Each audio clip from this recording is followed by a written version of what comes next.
please subscribe and don't forget to press the bell icon to get notified whenever we upload a new video.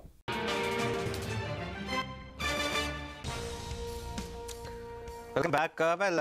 Just a bit of profit taking. It's a Friday, so perhaps the bulls think that let's take some money home, and that's why the Nifty and the Bank Nifty are slightly off the highest point of the day, but still been a really good day. Ashwani Gujral and Mitesh Thakkar with us for BTST calls.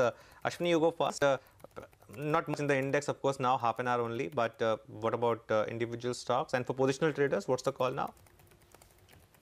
Well, the IT index has lost 250 points, hence the market has come off. But overall, I think positionally, people should continue with long positions. There should be more short covering, and chances are you will have the larger shorts also rethinking their position. So this 625, 650 zone, 10,650 thereabouts is very important. So let's see what sort of pullback is engineered here. If you get a very shallow pullback, then next round of short covering could be much more ferocious than this one, because this was elementary sort of short covering. The weaker shorts got out. I think stronger shorts may also get out next week thereabouts. So for the moment, Ajanta Pharma is a buy with a stop of 980, target of 1040. Bajaj Finserv is a buy with a stop of 6040, target of 6200. And Berger Paints is a buy with a stop of 292, target of 310. Okay, Mitesh, what about you? What would you buy or sell today for a reverse trade on Monday? Yeah, I would still be trading with the buy side, despite the fact that we are kind of just holding below the 10,620, 630 zone. For the timing, I have a buy on RBL Bank, which has made a good candlestick pattern, managed to get past the 200 average. So it was a breakdown 4 days back. I think today is reversed. Buy with a stop at 506. Look for targets close to about 530, 535 on the upside over here. And a quoted bank can be taken as a BTST trade if it starts getting past levels of 1302. Take a BTST trade with a stop at 1294. Look for 1320, 1322 as the target for Monday. Okay, by the way, the interesting stock of the day today has been United Breweries, because it started 6% higher and is actually losing most of those gains. In fact, just see that stock, United Breweries, is now up only 1%. Mehboob, your thoughts on this liquor duo, United Spirits and United Breweries? Somewhere I would prefer United Spirits at the present level as compared to United Breweries. At a time, there was a time about 3-4 years ago, I think I had stated very clearly that United Spirits as a stock at the level at which it was in terms of valuation looked expensive.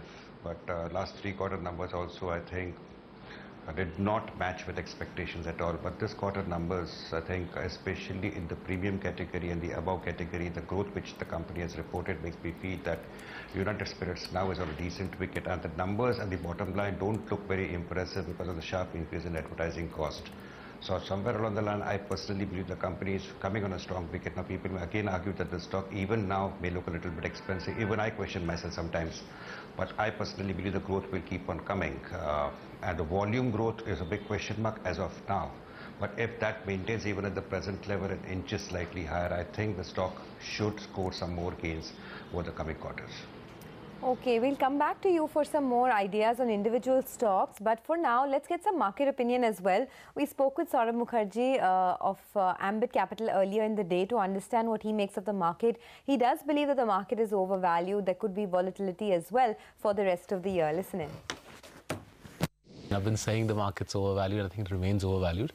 But I think more to the point, you're right, the economy clearly has recovered in the last 7-8 months. And with that, top line growth has become more buoyant, unquestionably. But I think as you can see on your program itself, operating margin slippage has become the norm for many companies. I think both Q3 and Q4, as input costs pump up, as cost of money goes up, operating margins are slipping, and they're slipping especially for small and mid caps. And I think that will remain the tone and tenor for the current fiscal, where as GDP recovers, top line growth will come through, but operating margin pressure, I think, will become the big challenge in the coming quarters. Remember, you told me this some time back that the mid cap rally, this was essentially that cost of capital rally, is at big risk this year. We've already seen some accidents. In fact, on an average, all the NSE listed stocks, if you take an average, they're down about 31% in the mid cap universe. You reckon there's more to go here and there could be some more pain? I think there's two elements. One is the very technical factor of large cap fund managers rotating away from small and mid caps because of SEBI's diktat that large cap funds can't have more than a small portion of their portfolio in small and mid caps. The other is the cost of capital point, because you see short-term money market rates, CP and CD rates are going up. So that means the cost of investing on the margin, using margin funding, cost of investing is becoming more expensive, and that naturally will pull back exuberant activity in small and mid cap trading. Beyond that, there's the fundamental point, operating margin pressure. So I think we've seen the best of the small and mid-cap rally. I think that is behind us. This is very much a year of large caps. High-quality companies in the BSE 100 should do well as the economy recovers. You know, you said that, yeah, you've been saying that the market's expensive, but we've lost a good 8% from the all-time highs, and earnings are catching up. So now what are we, 18 times? So I think we clearly will see an earnings recovery this year. I've been saying for the last 8-9 months that the current fiscal will be the first one in 5 that we'll see double-digit earnings growth for the Nifty or for the Sensex. But I think even if you factor in double-digit earnings growth, Lata, even if you assume 15-16% earnings growth, I think 30,000 on the Sensex, 31,000 on the Sensex is where fair value lies. I think 34,000, 35,000 still I think is too rich. And as we're discussing small and mid caps, logically what happens is when cost of capital zips up, the riskiest part of the market pulls back, and with a lag I think we will see the impact on the larger names. You know, the expectation was that the Reserve Bank will move in August because by then it will know the MSP, but going by the last inflation reading, when core inflation went up 5.92%, there are an increasing number of people who expect it as early as June 6th. Will that materially change cost of capital, or is it already bad and so it won't have an impact on markets? So till say a month ago, I was thinking we'll see 2 rate hikes this year.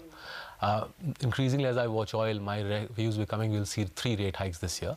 I had been of the view for a while that June, July is when we see the rate hike cycle begin, and I think that's highly likely to happen. You're clearly seeing economic pickup, and as a result core inflation is pumping through very strongly. So leaving aside oil, you're already seeing core inflation come through as the economy picks up.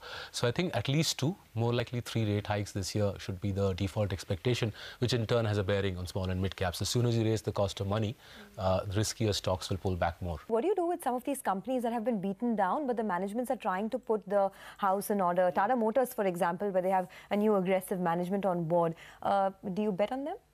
I think, look, the template I've used for turnaround plays in the past is the underlying franchise has to be superb. You have to have a great brand, distribution, and if on top of a great underlying franchise, you bring in a new management team, 5 out of 10 times it works in our country. So it's worked with a prominent truck company, it's worked with a prominent biscuit company. So I don't see why it shouldn't work for this. But you do need the underlying franchise to be strong, and you need a committed and brand new management team who's willing to completely discard the ways of the old one. Counting down to close, it's been a good day for the bulls. We still have Mehraboon Irani with us. He's been talking about some stocks that he likes, Quest Corp, Emphasis, etc. Mehraboon, from the FMCG space, you have a lot of these names, you know, Pidilite, Berger Paints, Britannia, all hitting new highs today. Anything that you like from that pocket? I think if one looks at a relatively undervalued stock, and I have got no complaints with the numbers, but only thing which is attracting my attention is the stock performance, and that is ITC. I think at 270, 275, there's nothing to lose if you are a little uncertain about the overall market environment in the short term. I think this is a stock to buy. Among the other things which you mentioned, I completely agree with you on Britannia and Pidilite. I think the best consumption stocks. Question is, are they attractively valued? I would say, why not? If you see the type of numbers which this company has announced, and I saw the interview of Mr. Puri on your channel this morning, I personally believe Pidilite has always made me feel it's an expensive stock, but I have always remained invested in it, and I don't have any intention to sell it off. And I think that the growth, as far as the segments and where the company is continue to make the stock look richer and richer in times to come. So I think Britannia, expensive, but to buy or to hold certainly, along with Pidilite. And another stock which we will be tracking all of that very closely, but we have a lot of big numbers expected. They haven't come out yet. Bank of Baroda will be reporting its Q4 numbers today. Abhishek, what are you expecting this time? You reckon that it could be, you know, to the tune of what SBI did? It won't be to the tune of what SBI did, Sonia, but they can report a net loss for the first time in 8 quarters. So all eyes will be on the asset quality as slippages are expected to remain elevated owing to the fact of RBI's 12th Feb circular. So analysts like Phillip Capital have an estimate of 9,000 crore of slippages that compares to about 5,630 crore in the previous quarter. This increase in slippages can lead to asset quality deterioration. Remember that gross NPA in the previous quarter was at 11.3%. So owing to the fact that slippages will increase, asset quality will deteriorate, provisions can remain on the higher side, and that can impact the earnings. However, on the positive side, loan growth, a domestic loan growth above 15 to 16% will aid in net interest margin being between 2.6 to 2.7%. So our poll suggests an NII growth of close to 24%, while the bank can report a net loss for the first time at 122 crores, first time in 8 quarters. Back to you. Okay, thanks a lot for that, Abhishek. Look at Page Industries, by the way, now 6% higher is what we have on that stock. Immediately after numbers, of course, there was a bit of profit taking that happens. But now, once again, a second wave of buying is taking place. So 6% is what we have on Page Industries. But from the pharma space, Sun Pharma will come out with numbers today. Ekta, tell us. Well, we are expecting it to probably be very similar to what we've seen in the previous quarter of Q3. So the revenue is expected to be around flattish this quarter to a marginal decline simply because of the kind of US pricing pressure that they're facing. Plus, they haven't had any sort of big launches that you've seen, such as Cadila has, which has really propelled their numbers this quarter. So separately, the margin should be around 20 to 21 odd %. And again, the profit will be impacted because of pricing pressure. Commentary will be the most important when it comes to the Halol plant, as well as what the US pipeline is looking like, including the specialty portfolio. Okay, thanks a lot for that, Ekta. Well, let's count down to what has been a good day. But before that, Tech Mahindra will also be in focus. It comes out with its Q4 numbers today as well. Rima is here to give us all the street expectations. Rima, Tech Mahindra has been one of the big performers this year. Will the results also follow suit? Well, the expectations are that the company is likely to deliver a good quarter this time around. There will be some margin improvement. But as you rightly pointed out, yes, it's been one of the better performing IT stocks this year on the back of the margin improvement. A quick run through the expectation: dollar revenue growth of 2.5%, aided by cross-currency margins improving to 13.5%. This margin improvement that we've seen in the last few quarters, all the way from levels of about 8% a year ago, is on the back of an improvement in utilization, turnaround in a couple of their subsidiaries, which were loss-making and not doing so well. They've managed to, bring out some cost efficiencies, cut down on their headcount. So all that has aided the margin improvement. Profits are likely to be flat on a quarter-on-quarter basis. What's the street going to watch very closely? Telecom, 45% of their revenues, has not been doing so well. Is there an improvement there? Does the enterprise business continue to grow above the industry average? Can the company continue to see an improvement in margins from the current 12-13%? What about their headcount? It's been coming down for the last 3 quarters in a row. What's their plan? If demand is picking up, would they look to add on their employee headcount? And finally, their deal wins have been stuck in a range of $250 to $350 million. If growth has to materially pick up, then you would want to see a material breakout in the quantum of deal wins and the size of these deal wins. So these are some factors that we will watch from the management commentary. Valuations for Tech Mahindra, despite the run-up that we've seen this year, are still lower than the rest of the pack. Okay, Rima, thanks a lot for that. By the way, the market once again moved higher on the Bank Nifty courtesy SBI. Just pull out the intraday chart of SBI. Through the day, of course, SBI was in the red. I think it's still in the red, but just look at that move, and that's propelled the Bank Nifty also towards the high point. Ashwani, thoughts on SBI? Today also from the lows, now it's seeing a bit of a rally. See, there is a bit of money which is coming out of IT. Now that needs to go to some large stocks. So PSU banks have started coming back. Also Reliance has started moving in the last half an hour. So that's where, so far you haven't seen big buying happen. So next week should belong to non-IT stocks if rupee is going to appreciate. Okay, well, gentlemen, we'll come back to you for more. By the way, Page Industries has moved to the high point of trade. It is now trading with really handsome gains. If we can just pull it up for you. Okay, 7%, 6% higher now on Page Industries. And our colleague tells us that these are the highest margins that the company has done. Counting down to the close of what has been a really volatile week, I must say. By the end of this week, the mid-cap index has recovered some of its losses, but it is still down about 0.5% this week. When we started off the day, or yesterday rather, it was down about 2% or so, but now about 0.5% lower.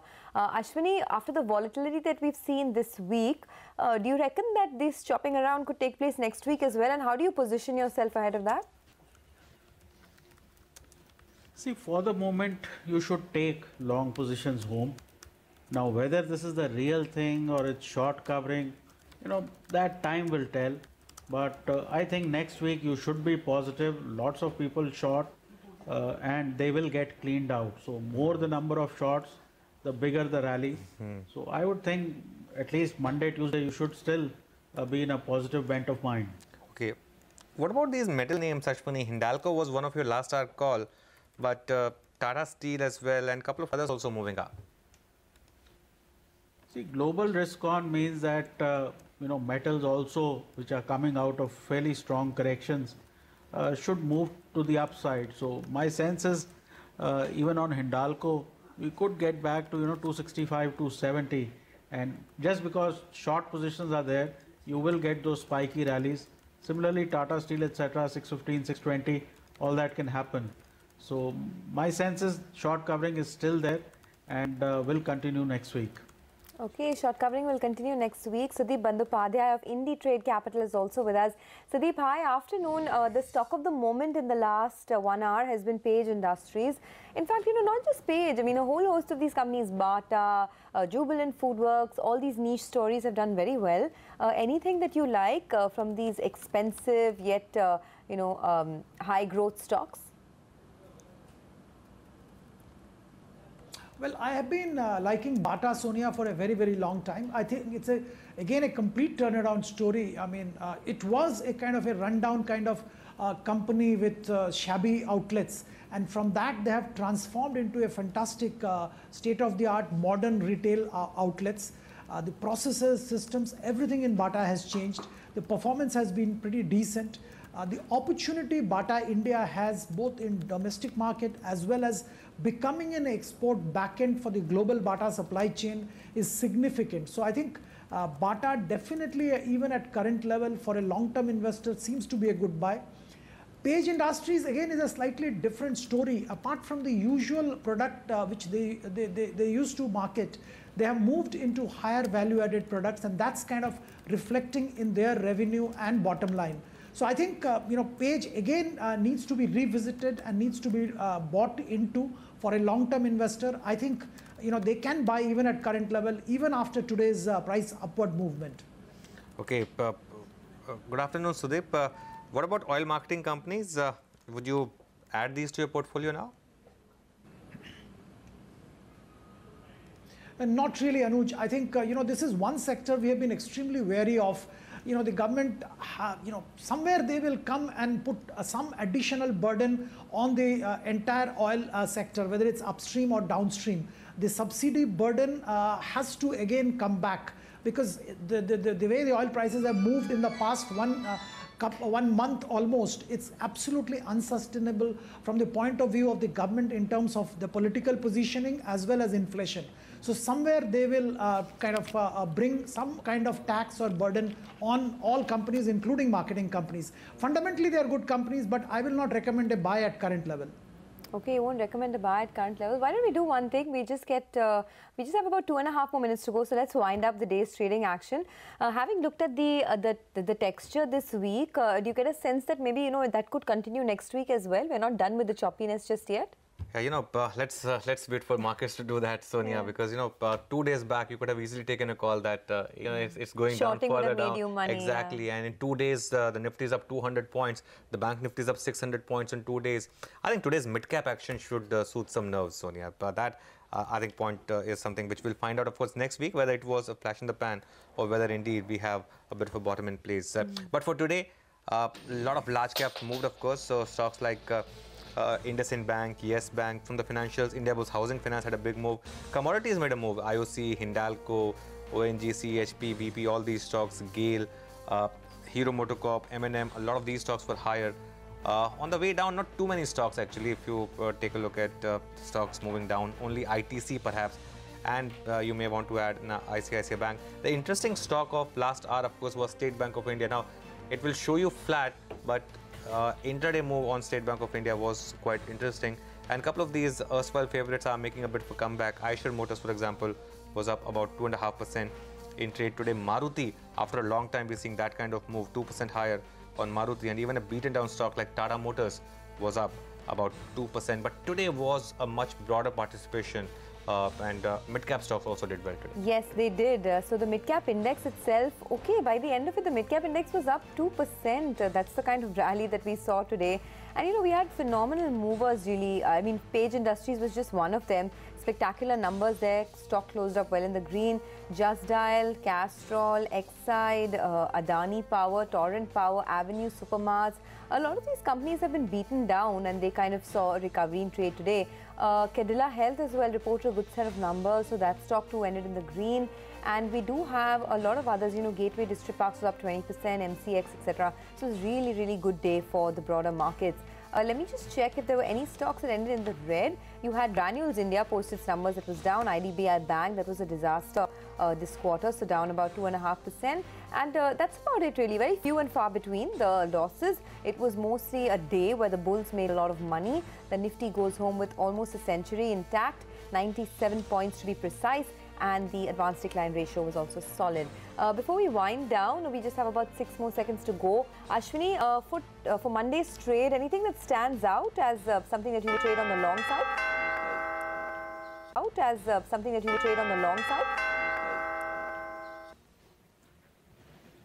See, you cannot have another today-like day on Monday.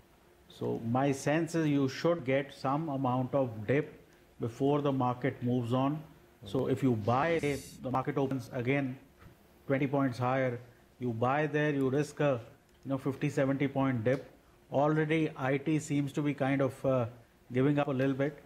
But I think wherever people were short, like Ajanta, CEAT, Indiabulls Housing, etc., those stocks and mid caps will continue to outperform. So you have to look at, the worse the decline, the better the rally that you will get. So chances are the defensives kind of back off, and stocks which are weak, they take over. Okay, Ashwani, thanks a lot. Have a good weekend. Mitesh, your thoughts, your final comments for the trade, and does that change the overall texture? I think it kind of changed yesterday, and I think we did see good follow through today. Though we have not closed about 10,620, the breadth has kind of improved, which gives me a lot of comfort. Of course, I would want to see 10,620, 630 being captured, but the mid cap segment is coming back nicely, and I think that could see that despite some volatility, even if you kind of face 1-2 day supply at resistance levels, I think eventually we should be able to break beyond these levels. A word on Page Industries, Anuj, I think I wanted to comment on that. Very good bullish pattern is being formed over there. The highs for the stock are closer to about 25,500, 600 zone. I think once that is crossed, I think this is a stock which can easily do 28,000, possibly 30,000. Okay, that will be something. Thanks, Mitesh. Have a good weekend. So the final thoughts from you. Any one particular earning that stands out so far? Well, I think for me, ITC earnings do stand out, Anuj.